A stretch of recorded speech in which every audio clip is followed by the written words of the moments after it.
오늘 저희들에게 주신 은혜 말씀은 디모데전서 2장 4절부터 6절입니다. 디모데전서 2장 4절부터 6절 말씀을 봉독해 드립니다.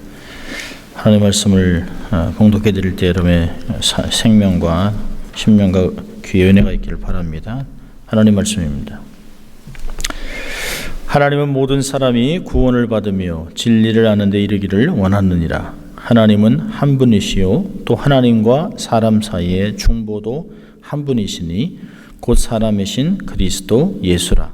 그가 모든 사람을 위하여 자기를 속전으로 주셨으니 기약이 이르면 증거할 것이라. 아멘. 하나님 말씀이었습니다. 여러분 참 잘 오셨습니다. 오늘도 또 우리 늘 하던 대로 또 양손을 좀 가슴에 대시고 우리가 두 번 외쳐보는데요. 난 하나님의 특별한 사랑을 받은 사람입니다. 두 번 해봅니다.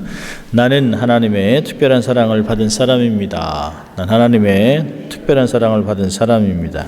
믿습니까 여러분? 우리 한번 같이 외쳐볼까요? 하나님을 기쁘시게, 사람을 행복하게, 늘 우리는 그렇게 살아갈 것입니다. 종교개혁의 외침 세 번째 말씀입니다. 특별히 이제 종교개혁의 외침이 5가지가 있는데요. 첫 편에는 우리가 종교개혁의 원리, 그 다음에 지난주는 오직 성경, 오늘은 오직 그리스도라고 하는 주제로 말씀을 나누려고 합니다. 오래전부터 참 말씀을 나누기 어땠던 건데요. 조금 신학적인 부분이 많기 때문에 역사신학이나 조직신학이나 성경을 다루는 부분이 좀 많기 때문에 좀 딱딱하게 들릴 수 있지만 한 번은 우리가 마음에 새겨야 하는, 그래서 우리가 계속해서 삶의 개혁을 일으키는, 또 다른 사람도 변화를 주는 그런 삶을 살아야 할 것입니다. 이런 중세 카톨릭 교회는 처음에는 그렇게 시작하지 않았죠. 그러나 어느 때부터 타락하기 시작하면서 15세기, 16세기가 되면서 극을 달하게 됩니다. 그래서 타락과 부패의 온상이 돼요.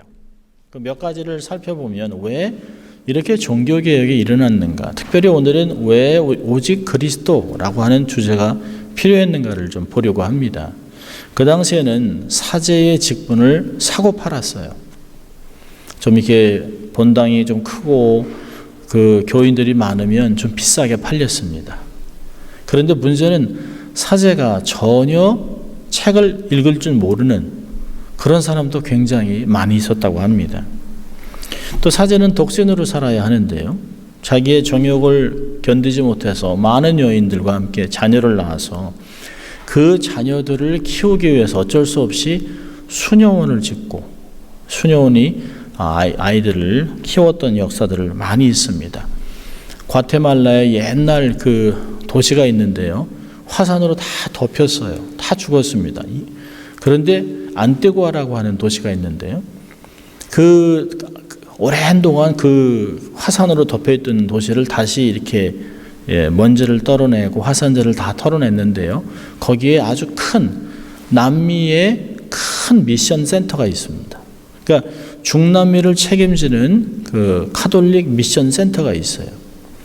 근데 그 미션 센터 밑에 지하실에 그 묘지가 있는데요. 아이들의 요만한 그 관이 수백 개가 있습니다. 그리고 옆에 수녀, 신부들이 죽어 있어요. 그들이 낳은 자녀들. 그런 게 굉장히 많았다는 거예요. 하나님의 진노로 온 도시가 그냥 이렇게 마치 폼페이 같이 그렇게 하나님의 징계를 받았던 것을 역사가 증거하고 있습니다. 중세 카톨릭 교회는 말씀보다는 예식, 예전 이런 것에 치우쳤습니다. 그리고 일반 성도들은 성경을 소유할 수가 없었습니다. 사실 카톨릭 교회 성도들이 성경을 스스로 읽기 시작한 것은 그렇게 역사가 되지 않았어요. 개신교보다 약합니다. 개신교는 늘 모든 성도들의 손에 성경을 줘야 하고 자기들의 언어로 성경을 읽어야 된다는 주제로 번역을 계속 해나갔습니다. 라틴에서 히브리어에서 헬라에서 라틴어로, 라틴어에서 영어로, 영어에서 중국어로, 한국어로, 일본어로, 프랑스어로 계속 번역을 해나갔습니다.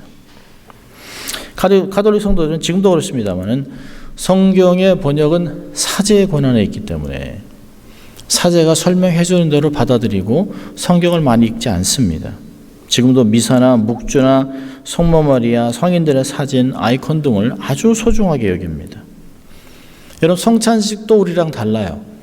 성찬식은 분병만 하지 분잔을 하지 않습니다.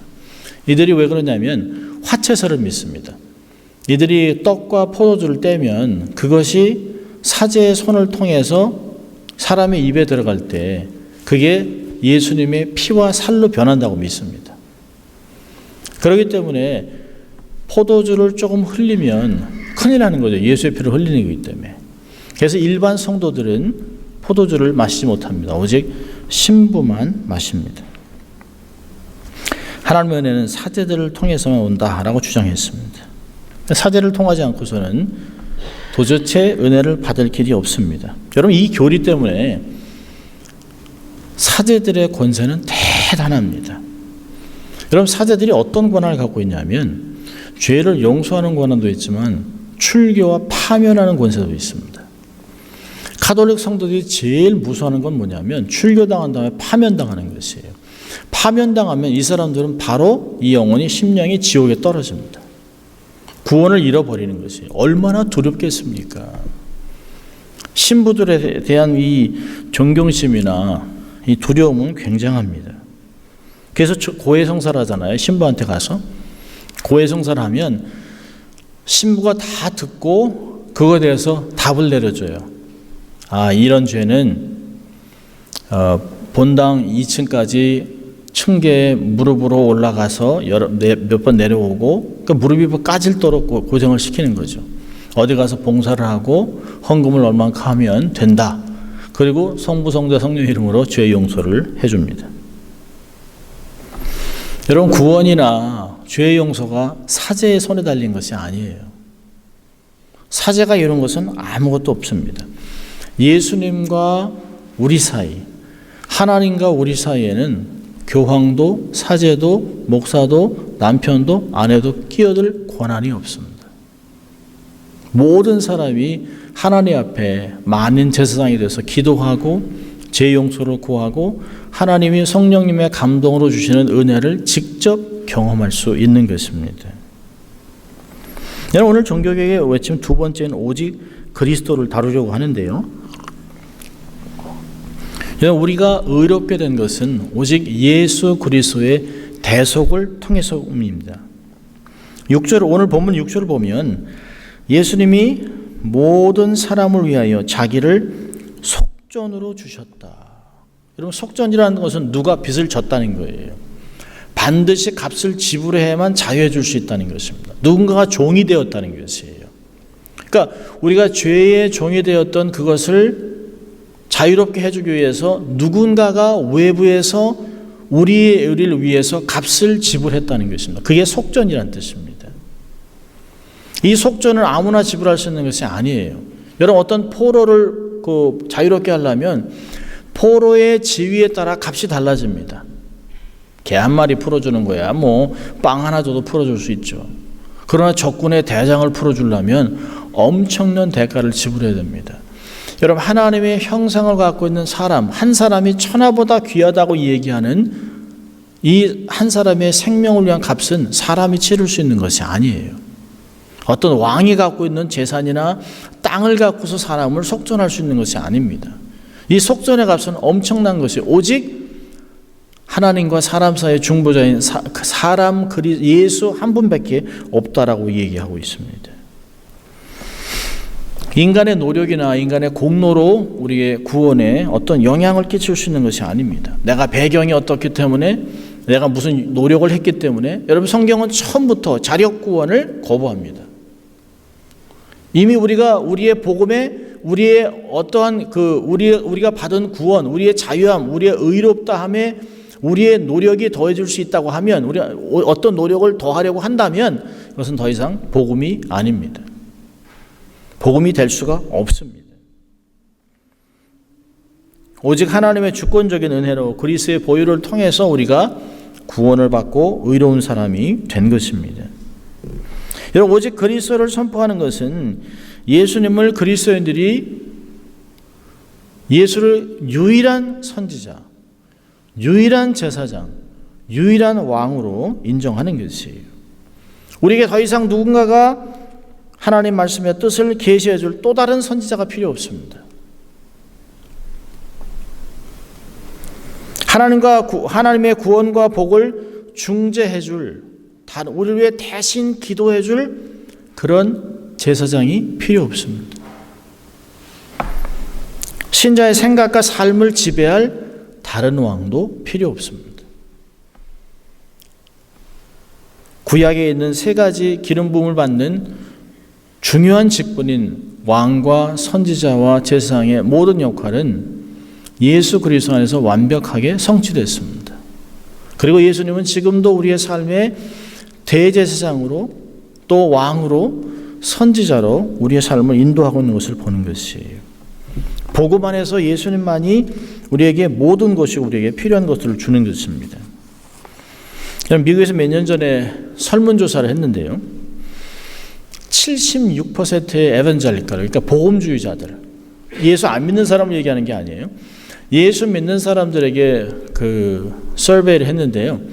76%가 인간은 본질적으로 선하다라고 대답을 했습니다. 그러니까 그들의 60% 이상이 뭐라고 대답을 했냐면, 그렇기 때문에 모든 사람이 예수가 필요한 것이 아니라는 것이에요. 여러분, 이건 불신자가 얘기한 것이 아니에요.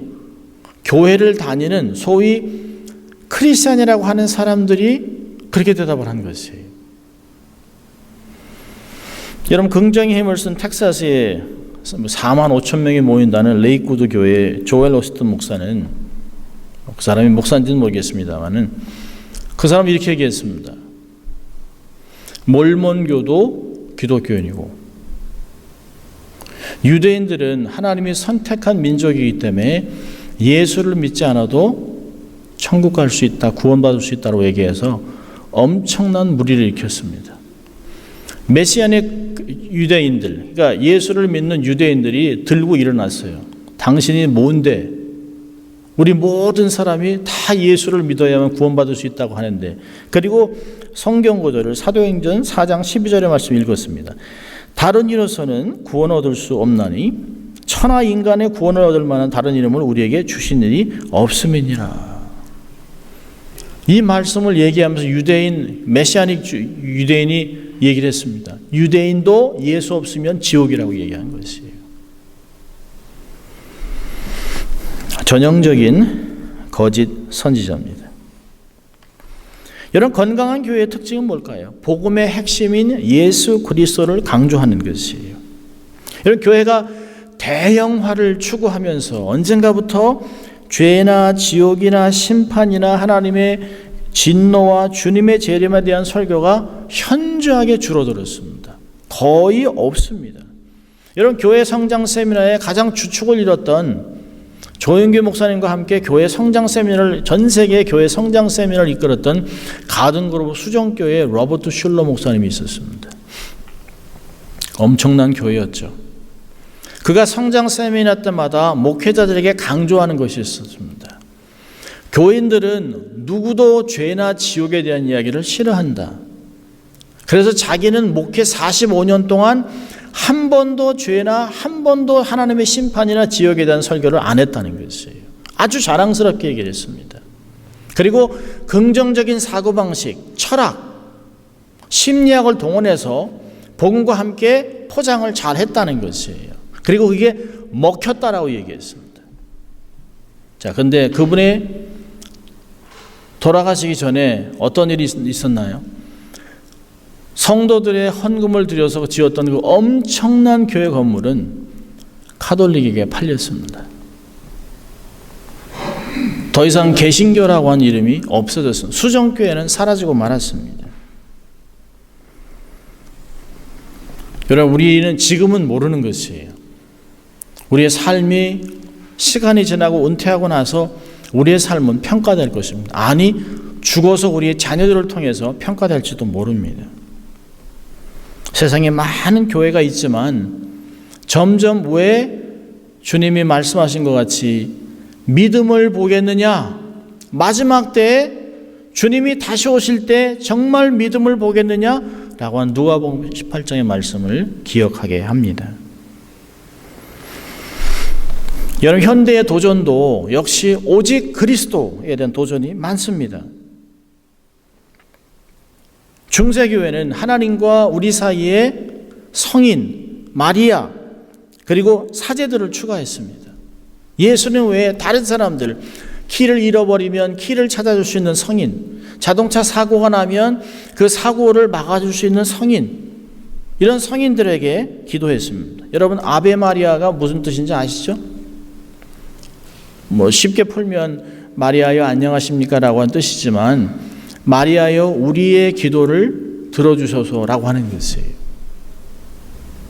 저는 아베 마리아를 결혼식에서 부르는 기독교인들을 보고서 아연실색을 합니다.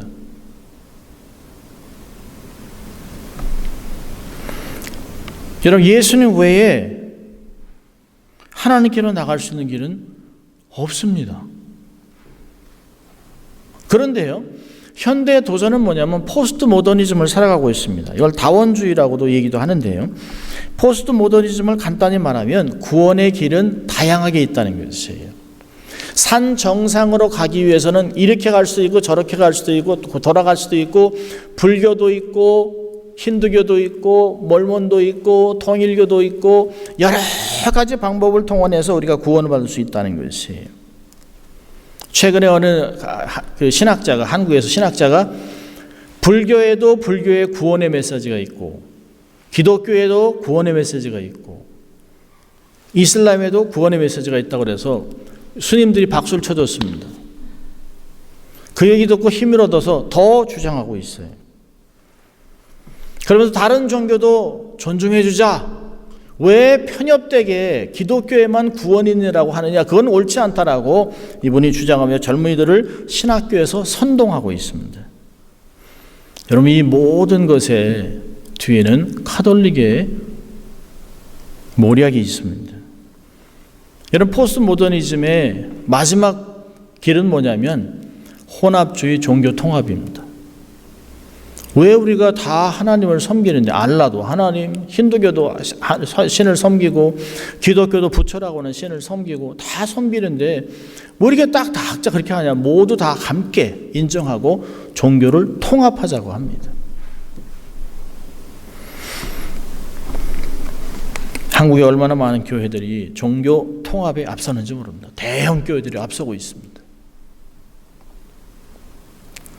여러분, 기독교는 반드시 성경이 전제되어야만 논리가 성립되는 것이에요. 나는 길이요 진리요라고 하신 한 예수님은 나로 맘지 않고는 하나님 아버지께로 올 자가 없다라고 요한복음 14장 6절에 정확하게 말했습니다. 다른 길이 있는 것이 아닙니다.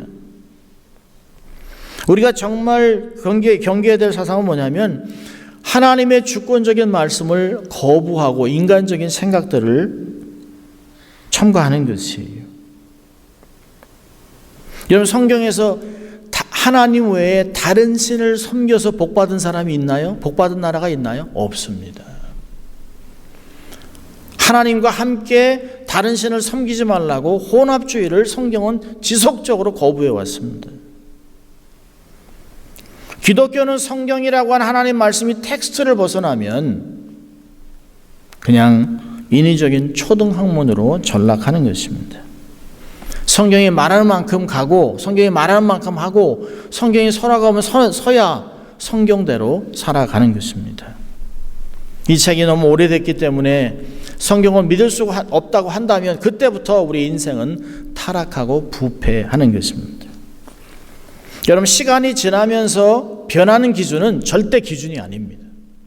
그런데 성경만이 1.1핵도 변하지 않는다고 말씀하고 있습니다. 하나님은 어제나 오늘이나 영원토록 동일하다고 우리에게 주장하고 있습니다. 이 말씀을 믿는 것이 바로 개혁주의 신앙이고 바른 신앙인 것입니다. 여러분, 포스트 모더니즘 외에 수많은 이단들이 있습니다. 이단들은 자신을 구원자라고 현혹하고 있습니다.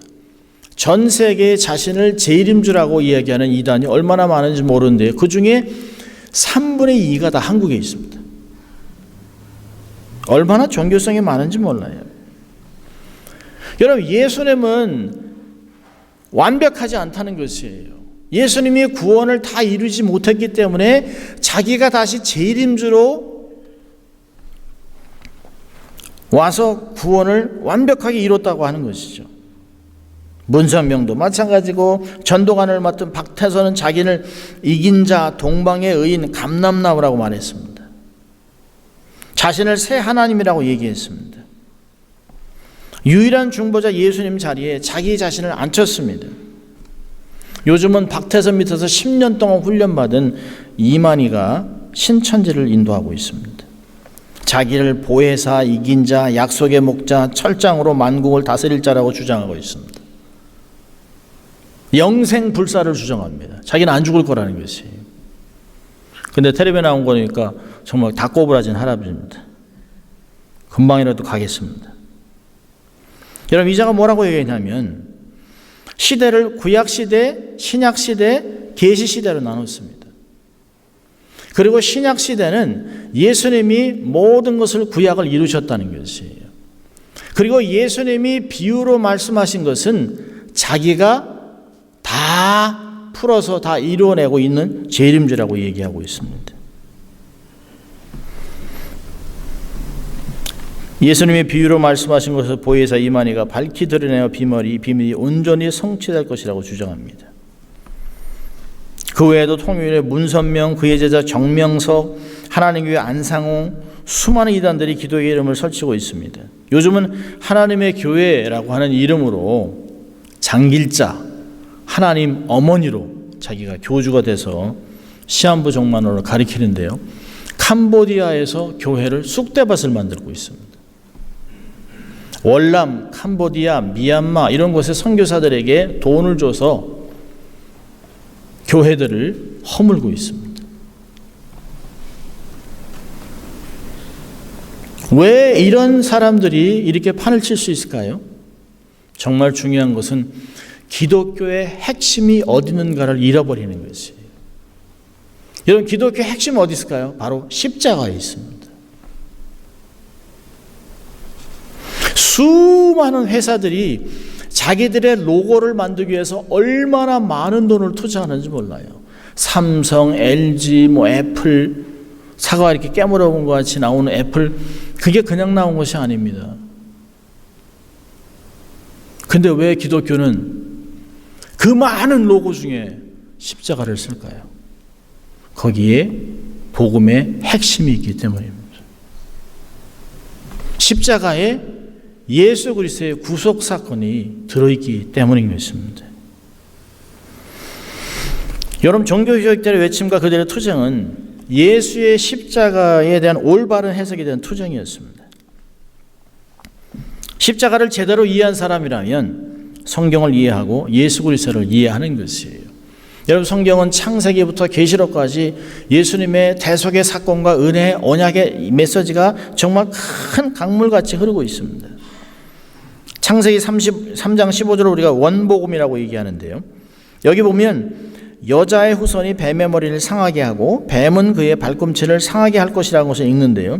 이것은 십자가를 가리키는 것이에요. 이 이야기를 이사야가 구체적으로 53장에 가서 5절과 6절에 이렇게 구체적으로 설명합니다. 그가 찔림은 우리의 허물을 인하며 그가 상함은 우리의 죄악을 인함이라. 그가 징계를 받음으로 우리가 평화를 누리고 그가 채찍에 맞음으로 우리가 나음을 입었도다. 우리는 다 양 같아서 그릇 행하여 각기 제 길로 갔거늘 여호와께서는 우리 무리의 죄악을 그에게 담당시키셨도다. 너무 정확하게 이미 예수님 탄생 800년 전에 예수님의 탄생을, 예수님의 사역을, 십자가의 사역을 아주 구체적으로 기록하고 있습니다. 구약의 선지자, 율법서, 지혜서 모든 책에서 메시아 그리스도의 오심과 그분을 대속을 예언하고 있어요. 신약에서는 더 많은 부분에서 십자가에 대해서 기록합니다. 마태복음을 여는 1장의 21절에 아들을 낳으리니 그 이름을 예수라 하라. 이는 그가 자기 백성을 저희 죄에서 구원할 자심이라. 속전할 것이라는 거예요. 구속할 거예요. 대속할 것이라는 것이에요.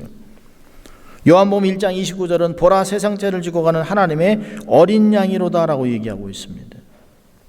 고린도후서 5장 21절에 하나님이 죄를 알지도 못하신 자로 우리를 대신하여 죄를 삼으신 것은 우리로 하여금 저희 안에서 하나님의 의가 되게 하려 하심이니라. 이런 베드로는 이사야 선지자 글을 다시 성취됨을 기록하면서 이렇게 얘기합니다. 베드로전서 2장 24절에 친히 나무에 달려 그 몸으로 우리 죄를 담당하셨으니 이는 우리로 죄에 대하여 죽고 의에 대하여 살게 하려 하심이라. 저가 채찍에 맞음으로 너희는 나음을 얻었나니. 구약의 전체를 해석하며 예수님이 어떻게 우리를 구속하셨는가를 이야기하고 있습니다. 정확하게 친히 나무에 달리사라고 얘기하고 있어요. 여러분, 성경을 따르면 기독교의 중심은 베들레헴이 아닙니다. 기독교의 중심은 갈보리에 있습니다. 십자가가 없는 복음은 있을 수가 없습니다. 복음은 우리의 죄가 완벽하게 해결되어졌고 예수님이 우리의 대표자 형벌을 받으셨고 그를 믿는 자들은 누구나 다 담대하게 천국에 들어가고 하나님을 앞에 설 수 있다라고 하는 것, 그것을 가르치는 것이에요. 우리 구원에 우리가 더해주고 노력하고 할 것은 아무것도 없습니다.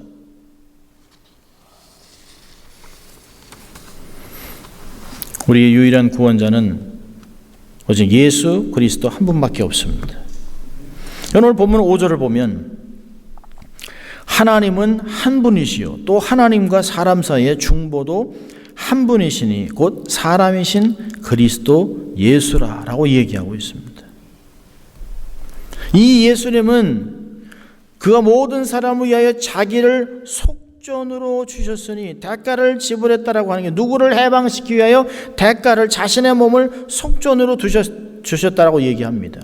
여러분, 대속물이 되기 위해서는 인류의 죄를 해결하기 위해 인류의 죄를 위하여 대속물이 되기 위해서는 반드시 두 가지 조건이 충족되어야 되는데요. 하나는 인간의 죄를 대속하기 위해서는 반드시 인간이어야 합니다. 두 번째로는 죄가 없어야 합니다.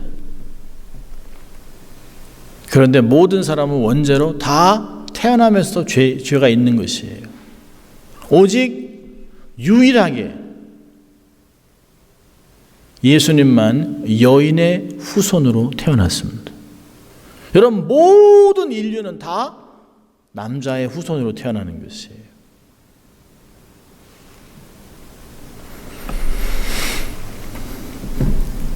히브리서 저자는 이 속전으로 주실 수 있었던 예수님의 삶을 이렇게 기록합니다. 히브리서 4장 15절과 16절에 그러므로 우리에게 큰 대제사장이 있으니 승천하신 자 곧 하나님 아들 예수시라.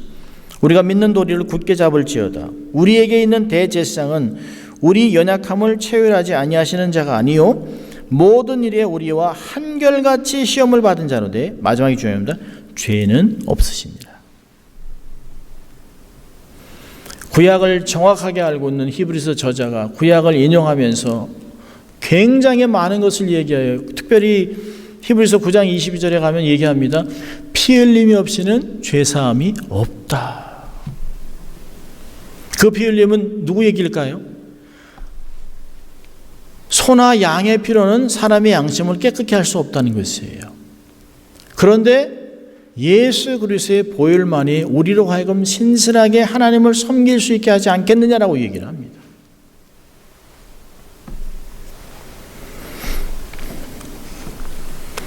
예수님은 부활 승천 후에 사도들과 하나님의 말씀의 사역자들을 설교로 또 내주하는 성령을 통해 감동으로 지금 또 계속해서 선지자같이 말씀을 전하고 있습니다. 예수님은 지금도 하나님의 우편에 앉으셔서 우리 위해서 계속해서 중보기도 하고 있습니다. 대제사장의 역할을 감당하고 있습니다. 예수님은 왕으로서 우리의 삶을 다스리고 보호하시고 원수로부터 우리를 막아주시고 원수를 물리치는 이 사역을 지금도 하고 있는 것을 볼 수 있습니다. 십자가로 우리의 구원을 이루신 후에 재림 때까지, 주님이 다시 오실 때까지 이렇게 완벽하게 선지자로, 제사장으로, 왕으로 우리를 인도하고 있을 것입니다. 여러분, 오직 예수라고 하는 고백은 이런 모든 것을 포함하고 있는 것이에요. 예수 외에 다른 것은 첨부될 수가 없습니다. 예수로 충분한 것이에요. 여러분, 기독교의 중심이자 주철도이며 왕관에 박힌 보석이라고 할 수 있는 것은 사람이 아닙니다. 어떤 전통이 아니에요. 어떤 대상이 아닙니다. 역사적으로 위대한 사람이 아니에요. 오직 예수 그리스도가 기독교의 핵심인 것입니다. 여러분, 오직 그리스도는 단순한 슬로건이 아닙니다. 단순히 교회들의 외침반이 아닙니다.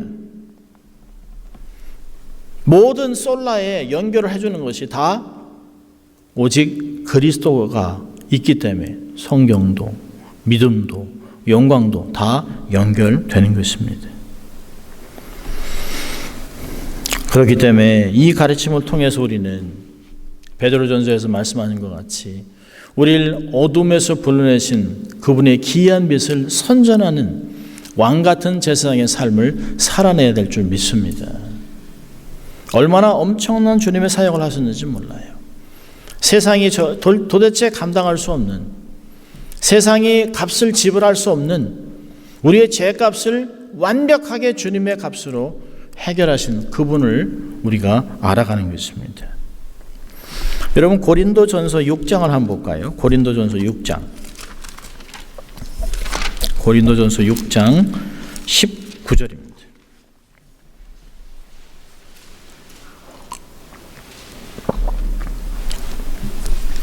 19절과 20절입니다.